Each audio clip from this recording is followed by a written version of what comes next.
When we come into this world, we don't know what our favorite weapon is.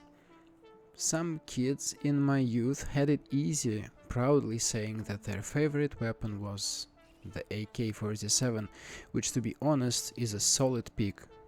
But for me, it took years to finally realize Halberds.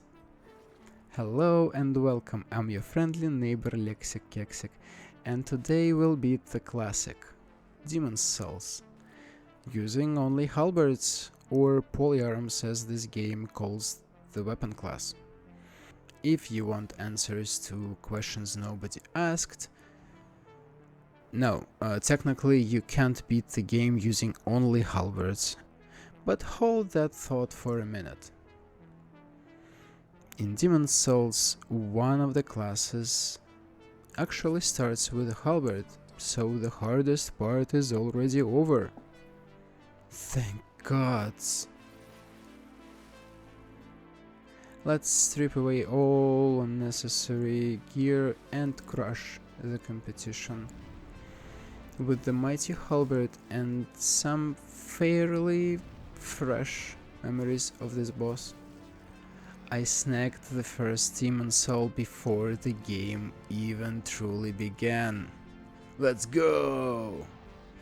And then immediately got flattened by the Dragon God. Straight to the ground. Straight to death. I guess I'm dying of shame. Oh no, my head's spinning. Ah, look at that beautiful face. By Upper Cathedral Ward standards, of course. End of day 1. Demon's Souls can be deceptively easy. I can just slice through everything with range and strength, then heal up any damage. Demon's Souls and your endless supply of healing items. Found our boy Ostrava chilling on the balcony and gently invited him to join the party downstairs. Then I grabbed 2 rings, one to boost HP in soul form, the other makes you harder to spot by enemies. Great starter kit. Of course, the only thing I really need for the boss, besides my trusty weapon, is fire paper, or whatever it's called here. You can find enough bombs in this area to destroy the boss, but sticking to halberds means I need fire charm for the blade. After playing tag with a dragon on a bridge and stealing its ring too, I'm ready for the boss. End of day 2. Phalanx fight is simple if you got fire damage.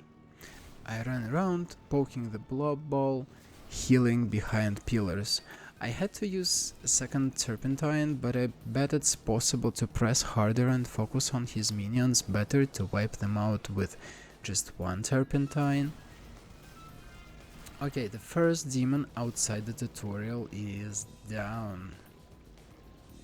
Or is this counted as a tutorial cause we couldn't level up yet? Okay, time to chat with the Monumental and finally level up. Starting strong with health and stamina.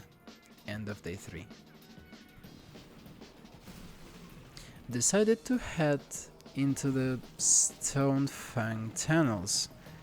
I brought a halberd to a knuckle fight, but those guys know how to handle brawl barehanded. Let me tell ya. Dogs, fireballs, don't care. Ooh, fire lizards. Shiny.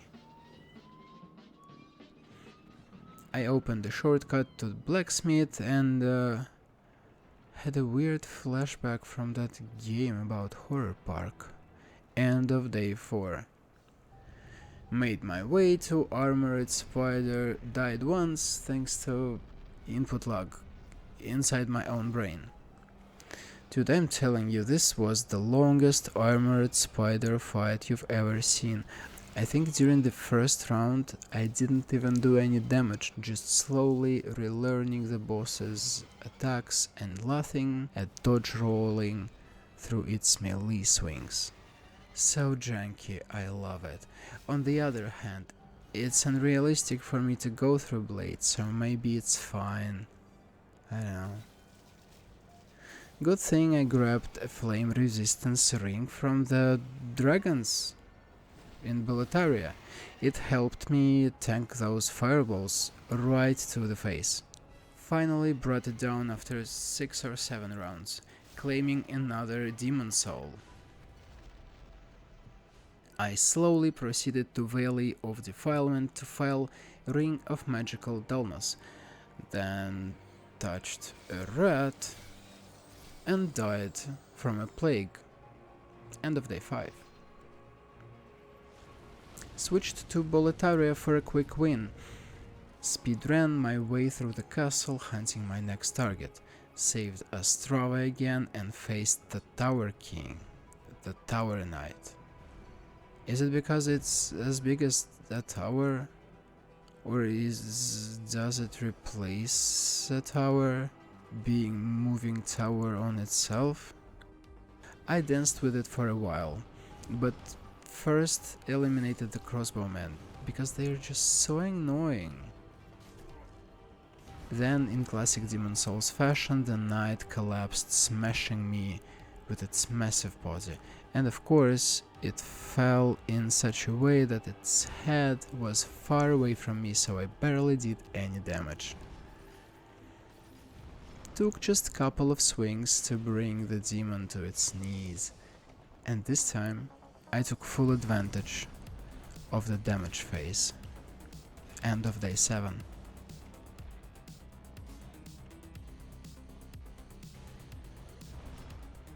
Shrine of Storms next, because I wanted to slay another grey demon for no reason.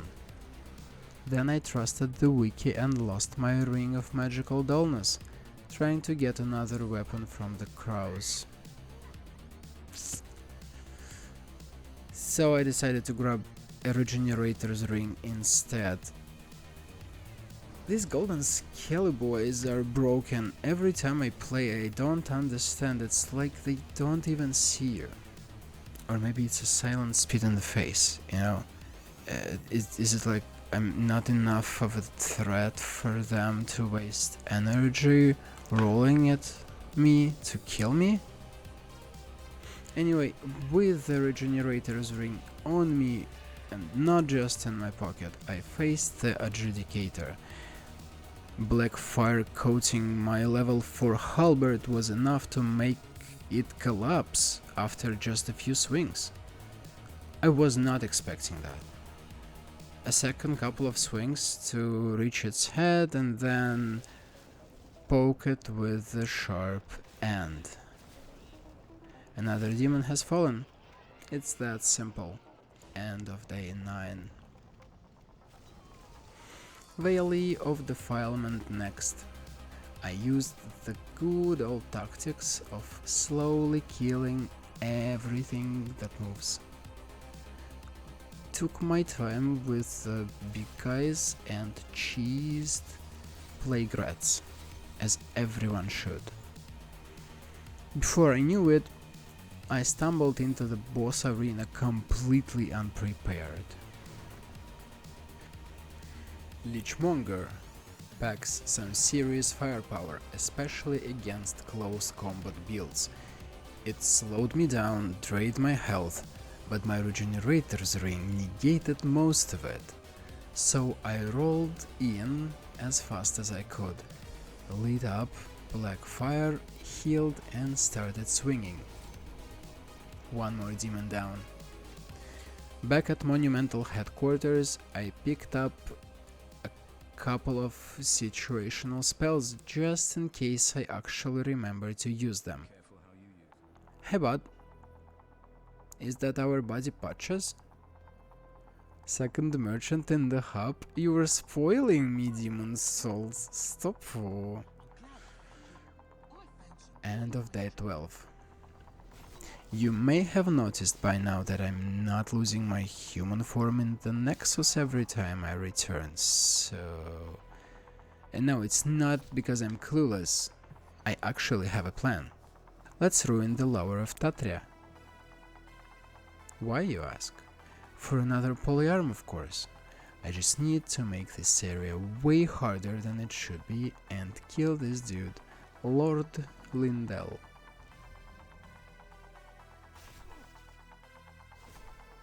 The guy has a mountain of health and destroys me with just 2 swings, so I rethought my strategy.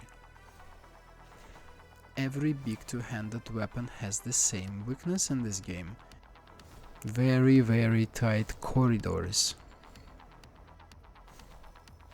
Phosphorescent pole acquired.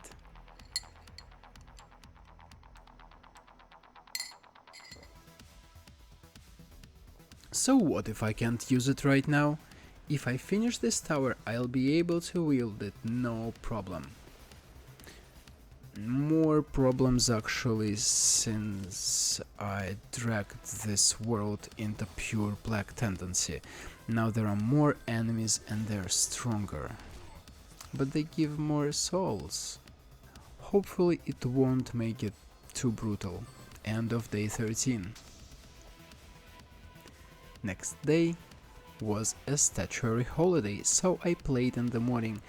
And what do you know, I dodged the Arbalest automaton statue on the first try.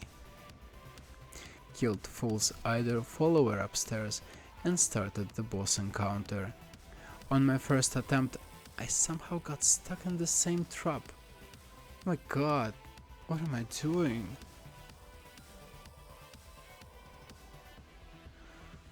Yeah. Second attempt went much smoother, and after a bit of running around the arena, I claimed Fool's Idol's soul. Just like I thought, I had enough souls to finally wield the phosphorescent pole. While I don't think it'll be our main weapon, there are definitely areas where this thing can shine. Phosphorescent pole, aside from being a weapon of my chosen class, restores mana. I can already see it working beautifully in tandem with protective spells. If only I could have more than one spell slot. Now that I can wield it, naturally I want it upgraded. This weapon is fancy, you even see it on the tips screen. Yeah, one of those. For upgrades, it uses colorless demon souls. 5 in total to max it out. I could just grab one and duplicate it, like I would do on any other run. But hey, what are challenge runs for if not to create a problem and then show you the solution? The problem, I need 5 colorless demon souls, and they don't come from main bosses. What the heck? Turns out you can get 6 per playthrough from primeval demons, which are considered optional bosses. The more you know. To spawn one, first you need pure black world tendency. Easy. Stone Fang Tunnel is the closest one I know, so let's go there. Jump off a cliff 4 or so times as a human, then return to Nexus to update world tendency. If it's pure black, you can hunt your colorless demon, but be careful, enemies now hit harder. In Stone Fang Tunnels, it's right there, at the bottom of the elevator. Have you seen one of those? Be honest with me, guys. There are 2 colorless demon souls in Boletaria, but unfortunately I missed a good opportunity to grab them in the same run. So I went to Boletaria, sat in the fire until my HP dropped to 0 about 4 times as a human, then returned to the hub to update world tendency. Bam, the path to the left was now open. Kill, kill, kill, kill, kill. Right. I just need to drop down and retrieve it. Awesome, that's 2. At this point, I ran towards the 1.3 Archstone. You see, I defeated a black-red invader, which raises world tendency, but I didn't return to Nexus, so I tried to find the colorless demon in 1.3, and eventually reached the Iron Tower Knight arena while still in pure black. But I forgot, I can't go further until I defeat one greater archdemons, like Storm King. So my plan didn't go as smoothly as I hoped. I'll plan it better next time. Then I visited Valley of Defilement to pick up 2 more polyaxes, since they can be pulled from the mud pretty effortlessly, and thus my collection was complete. All polyarms collected. End of day 14. Let's not get ahead of ourselves. If I want to upgrade Phosphorescent Pole, I need the Flame Lurker Soul. Time to hunt one down. Nothing personal, I just want my weapon upgraded. The Tunnel City hides Flame Lurker at the bottom. I switched to a better suited weapon for this location, the Mirdan Hammer, which despite its name is a polyarm. I didn't want to fight all the insects in this level, and I don't think I needed their loot or souls, so I took a shortcut. It took me a few tries to reach the bottom of the pit, but I managed it within 5 attempts. Flame Lurker is no pushover. His AoE is brutal. Luckily, I brought Water Whale spell to a firefight, then smeared sticky white stuff all over my Mirdan hammer and bonked him with it. The result was glorious. My polyarm stun-locked him after just 3 hits. I could survive more than 1 blow, and I dealt enough damage to watch his health bar melt away. I wouldn't even call it close. Your soul is mine. Now the phosphorescent pole can be upgraded, and that's exactly what we're going to do. More HP and MP means I'll be more comfortable facing the Dragon God. So I sidetracked. Since I was already killing optional bosses, I decided to grab a red dragon soul. I had never hunted this dragon with a melee weapon before. Weirdly enough, it's possible. If you stay on the bridge around here and just swing when you see it, you can hit it sometimes. One more optional boss down. End of day 15. I went to Tower of Latria next, jumping off a cliff a couple of times in human form to decrease world tendency. Then I proceeded through darkness into the first tower, then the swamp, and then before leaving the swamp completely found my target, Primeval Demon. Now it's just a simple task of reaching the boss. Simple task. End of day 16. Man-Eater isn't a difficult boss for a halberd or polyarm. As you may have noticed, I'm switching between all of my polyaxes pretty often.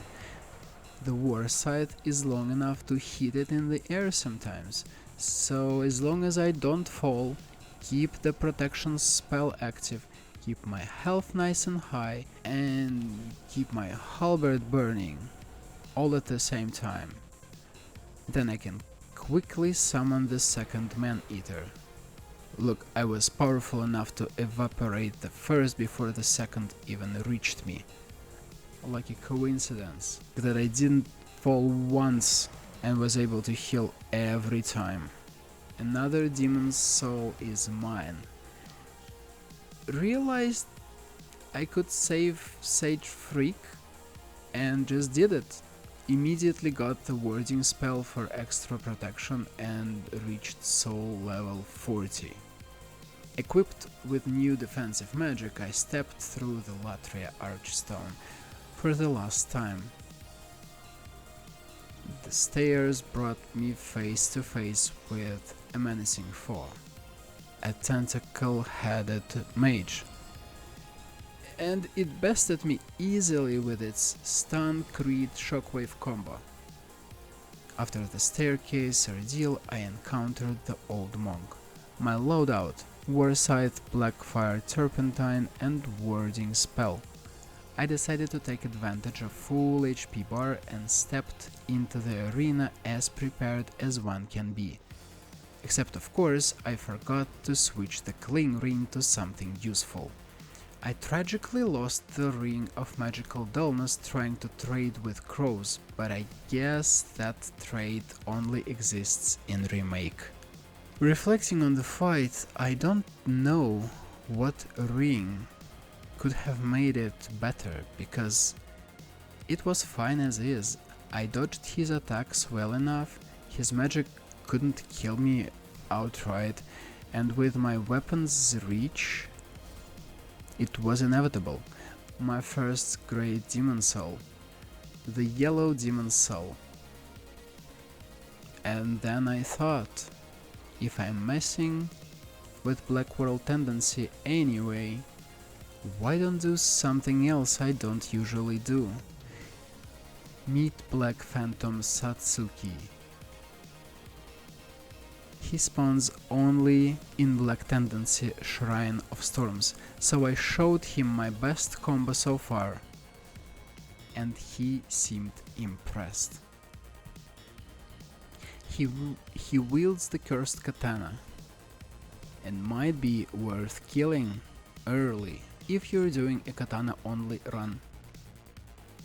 After getting Black Tendency in Shrine of Storms for the second time, I followed wiki clues and found an illusionary wall I swear I'd never seen before. Behind it lurked a mean tanky skeleton, and after following a cliff, I found another primeval demon. Another colorless demon soul. And a bow I'd never seen in this game before. End of day 17. Dragon God was the obvious next target. After the first attempt, I switched my spells back to Water Veil and Protect, since I can endure more physical damage, but not all of its fiery breath. Look at me sprinting towards the first magical ballista to invalidate the run. Boom! Invalidated! You cannot beat this game using only halberds and polyarms. But what if we don't count ballistas, since we don't wield them and they are technically scripted doors or puzzles? Then you can see why I brought Water Veil. Look at that damage! Pulled a pro move, hunted down that crystal lizard and brought Dragon God for a short final stretch. I used the phosphorescent pole to my advantage, not only to deal damage at the end, but also to keep my mana pool nice and high throughout the fight. As they say, it's not about how big your mana pool is, it's how fast you can regenerate it versus how fast you can spend it. Bada bing bada boom, Dragon God's soul is mine. Goodbye, Stonefang Tunnel. Next obvious step, Shrine of Storms. Since I already cleared everything there, I switched to cloak spells to better control skeletons and Flying Scott's aggro range. Didn't help. The sky creatures see me no matter what. Skeletons don't see me no matter what. Quickly made my way to Old Hero. Tested the cloak spell and the thief ring separately, and thief ring clearly works better against this guy's sensory system. Unsurprisingly. Classic at this point, Black Fire Turpentine shredded Old Hero's HP bar. Strategy was simple: get behind, hit 3 times, step back, repeat until the meat is cooked. Sorry, I may have been hungry when I wrote this. With him down, I could finally break this run over my knee with next great demon. Case in point, Storm King. He's too far away for me to hit with my weapon, no matter what. So this boss is where the run breaks. No reason to save it for the last possible second.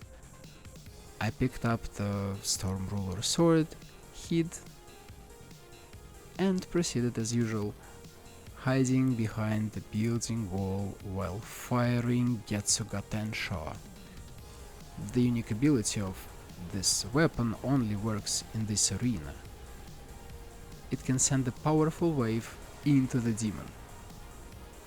Now you feel like #1, shining bright for everyone. Storm demon soul is mine, leaving the shrine of storms behind.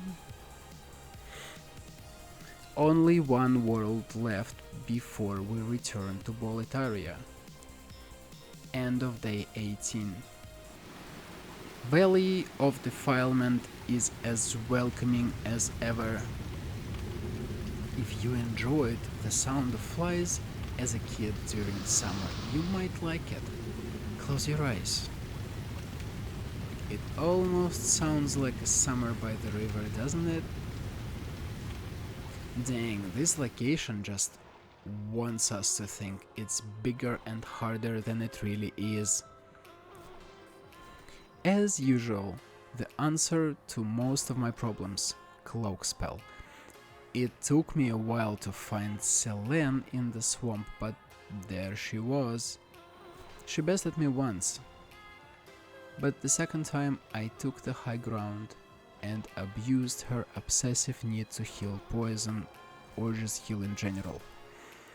A few minutes of searching later, I found it, our last primeval demon. And with it, the final colorless demon soul I actually need. I could hunt down another one for fun, maybe.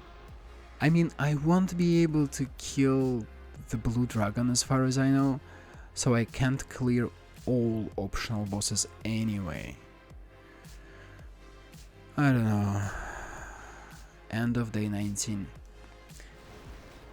I never really thought about what makes one boss difficult. Dirty Colossus killed me with my own distraction. I was watching his attacks instead of my health bar and didn't realize how quickly his black fires could drain me. Did the obligatory pick up of the Moonlight Sword, then obligatory lost all souls in this wretched place, finally made it back to the boss with much better results. Stayed close, dodged well, enough, and Blackfire Man just steals the show today. I don't remember the next boss, so I'll just go... Oh, these guys, nah, no, I'm leaving. Switched back to Warding spell and returned to Valley of Defilement, mentally preparing for what I need to do. End of day 20. Geralt, Vineland, in fact, has a maiden. Okay guys? Respect the guy, okay? He and his maiden are technically counted as a boss, but honestly, this is just a lore scene.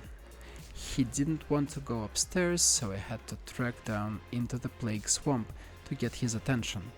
Nevertheless, I beat his face with a flaming halberd, like it was no big deal. And Maiden Astrea just willingly gave up her pure blood demon soul once her knight was gone.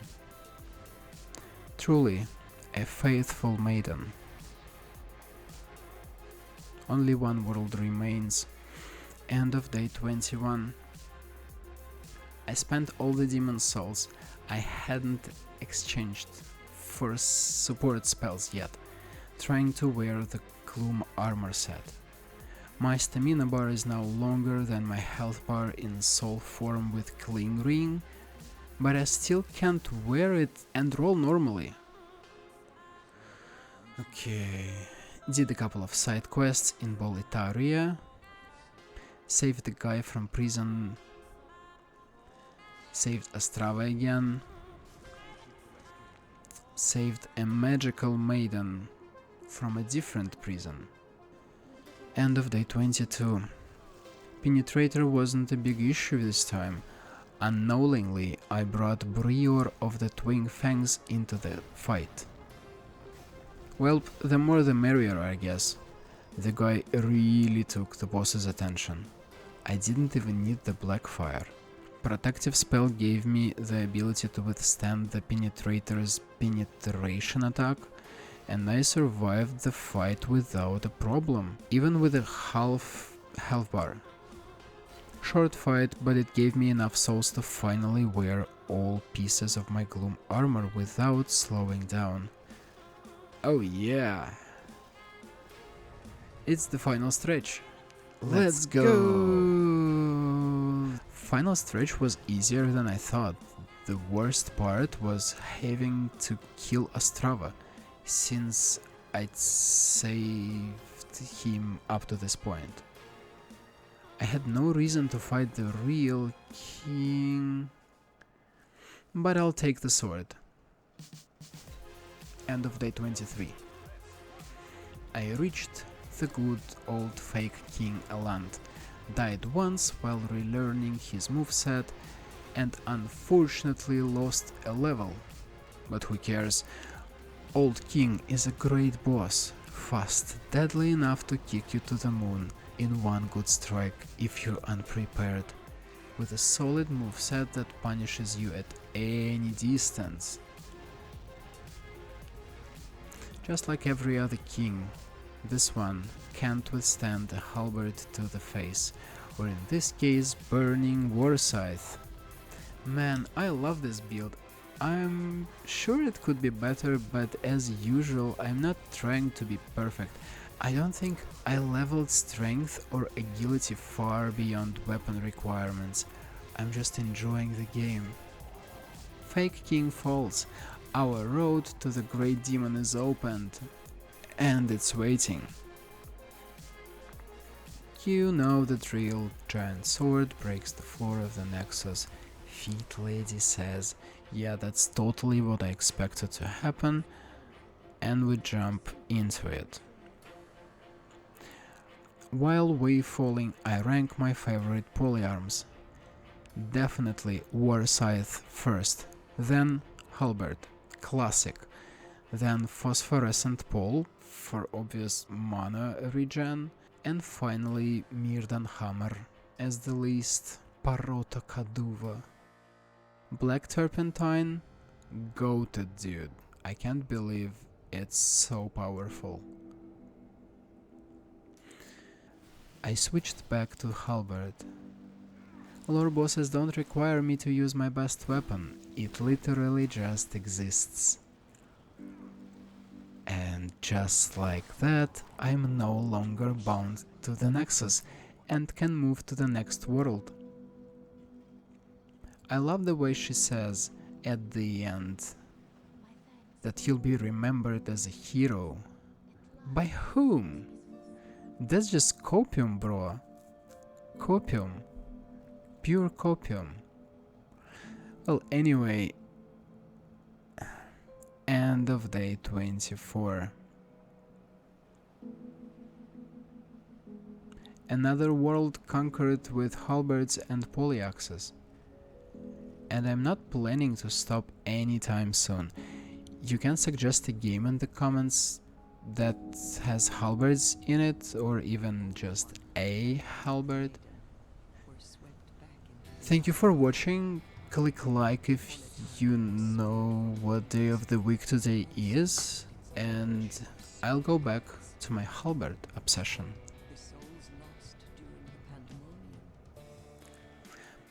Man, I know there's a halberd nearby somewhere. If only I could land this jump right. Up!